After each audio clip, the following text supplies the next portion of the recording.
Shalom Bapak Ibu Saudara yang dikasihi oleh Tuhan, kembali lagi di studio KRISTEN. Pada kesempatan kali ini saya juga berterima kasih kepada Bapak Ibu dan teman-teman yang sudah mendukung perkembangan channel ini dengan cara subscribe, komen, dan share. Baiklah Bapak Ibu, pada kesempatan kali ini juga kita akan menyaksikan kesaksian seorang murtadin yang percaya kepada Tuhan Yesus. Dan mari kita mendengarkan kesaksiannya. Semoga kesaksian ini memberkati kita. Tuhan Yesus memberkati. Hello everyone. Hi, I'm Aryan and I'm from Afghanistan. And I grew up in a Muslim family. And as I get older, I wanted to learn more and more about religion. And I wouldn't be hypocrite. I knew that Muhammad married Aisha when she was just a child. But my excuse was like, it happened thousands of years ago. Who cares? It doesn't affect our life today. And he says to pray and fast, and everybody in my family is following him, so he must be good. And I loved God and I wanted to be close to Him, so I did everything I could as a good Muslim. So I would pray as many times as I could in a day, and I would fast in the Ramadan, and I would read Quran. And not just in Arabic, I've read Quran 6 times in English, and I wanted to understand and follow it. And that was the course of my action. Fast forward to 2015, and now I'm working in the IT department for an independent newspaper company, and I'm doing the coding, the website and coding. That's my job. But whenever I had free time, I would just read the news. And then I come across this news article that changed my life. And before I get into details of that, I apologize now that some of the details are upsetting. So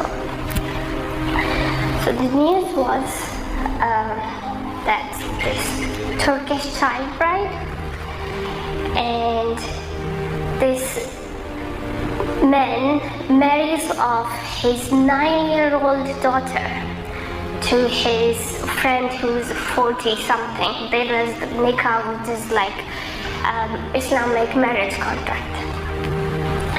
And as a meher, because in Islam there is a meher muajjal, which you take like instant meher, and then there is another meher if you divorce the wife, that's the other money you pay her. So he takes the instant mahar from him, does the marriage, but the problem is that little girl, she died. She starts bleeding on the wedding night. They took her to the hospital. The bleeding doesn't stop, and that's where she dies. And the hospital informs the media and the police. Otherwise, these news never get out. So I read this news and my blood is boiling. I'm so furious.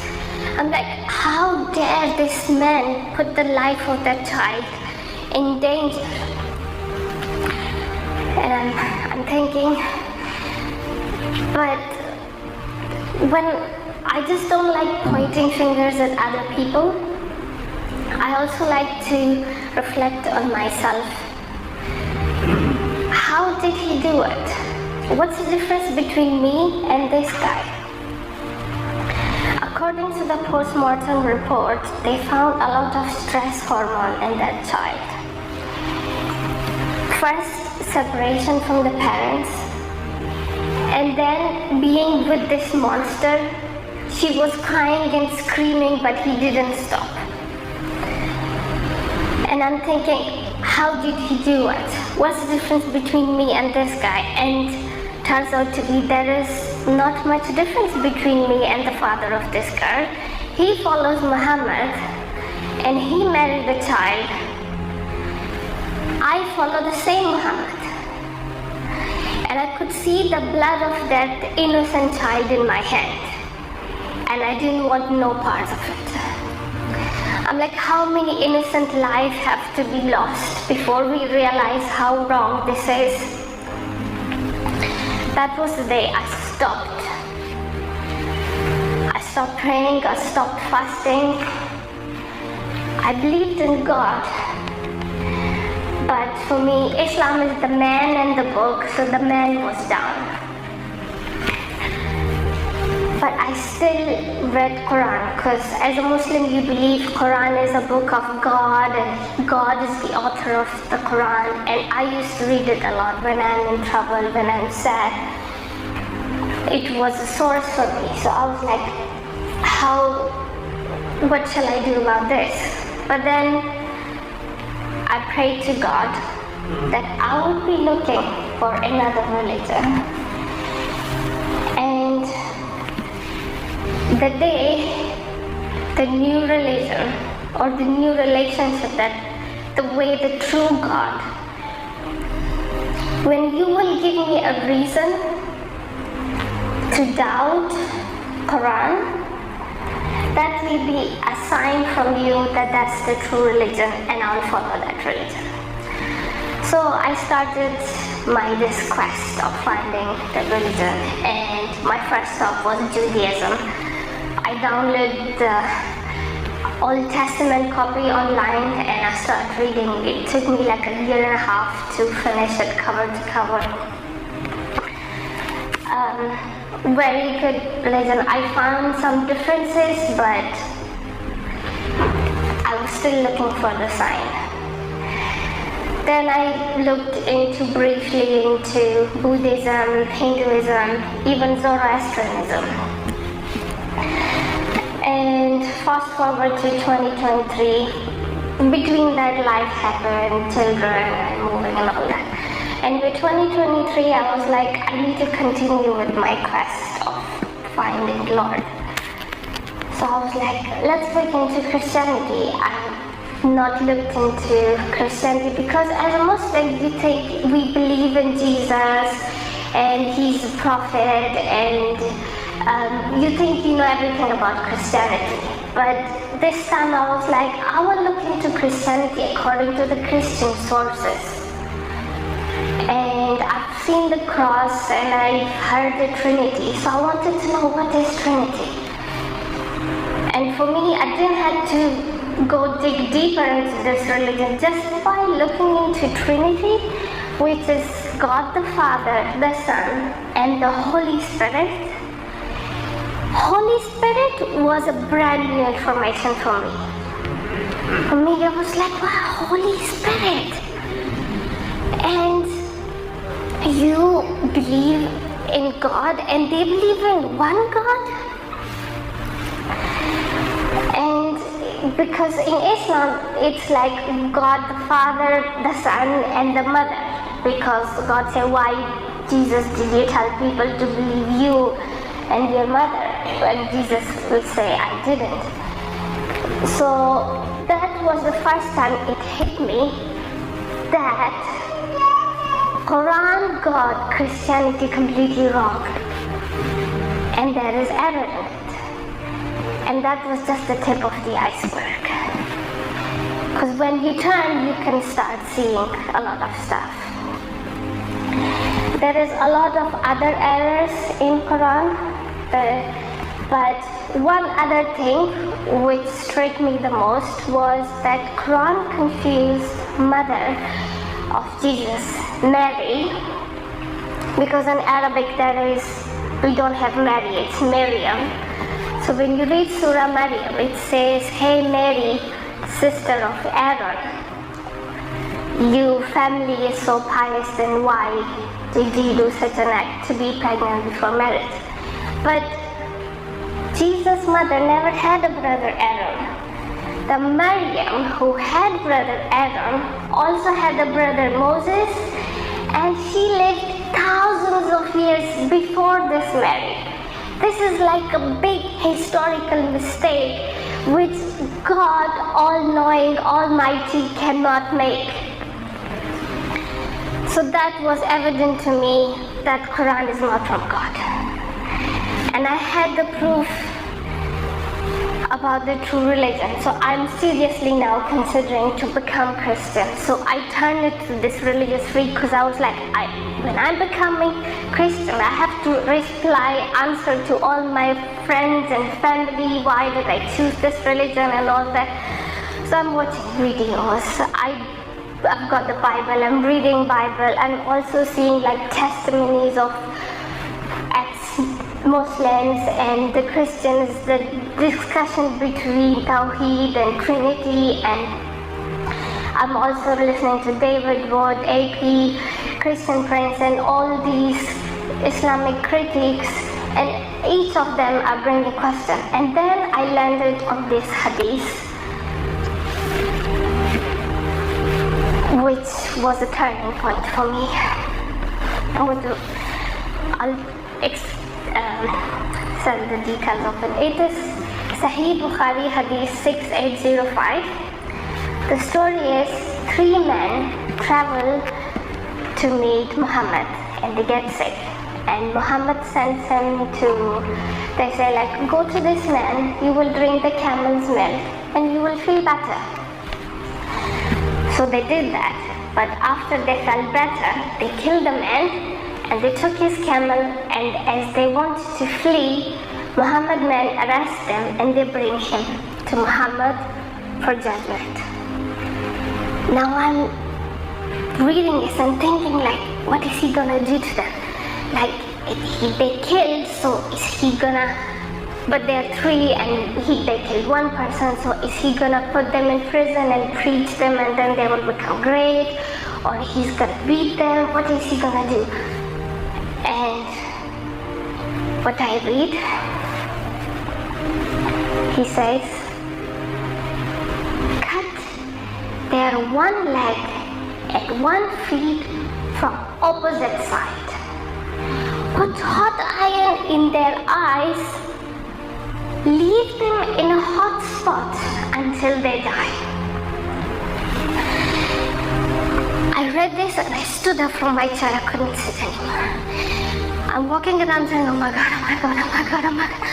Like freaking out. And when you do that, you have like cross-body experience. You can talk to yourself.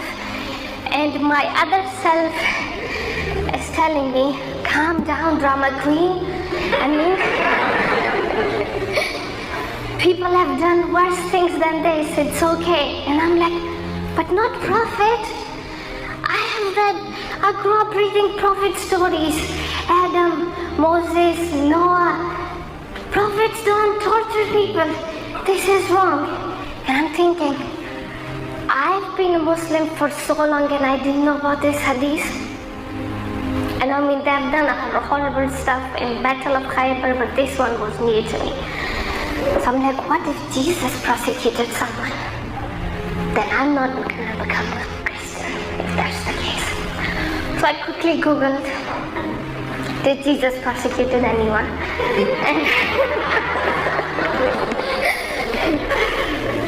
And I see the story of this adulterous woman come. And I read this and I'm like, woman? So I open the story and I'm thinking the worst, like what's going to happen? And the story is that Pharisees always wanted to test Jesus. So they bring this adulterous woman to Jesus and they tell him, according to law of Moses, we should stone her to death. What does your law say? And Jesus said, whoever of you have not committed any sin in their life should cast the first stone. And he himself had never committed any sin in his life. If he wanted, he could have prosecuted her. But everybody else, they dropped their stones because we are all sinners. big or small, we have committed sins.